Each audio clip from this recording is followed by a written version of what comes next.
আল্লাহ সুউচ্চ পাহাড়ের চূড়ায় উঠতেছি। জাস্ট অর্ধেকের কম উঠছি, তাতেই হাঁপিয়ে গেছি। জোনায়েদ মাস্টার তো অলরেডি অবস্থা খারাপ, আর ওদিকে আমাদের আশরাফ ভাই মোটামুটি উঠে গেছে।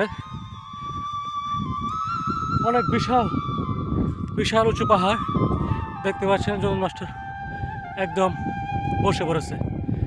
হয়তো ক্যামেরায় অতটা বোঝা যায় না কতটা উঁচু পাহাড়টা। নিচের সমতল ভূমি দেখলে বুঝতে পারবেন বিশাল উঁচু একটি পাহাড়। হয়তো পাহাড়ের উপরে দাঁড়িয়ে পুরো নেত্রকোনা দেখা যেতে পারে। অনেক উঁচু পাহাড়। আমরা ধীরে ধীরে সতর্কতার সহিত উঠতেছি।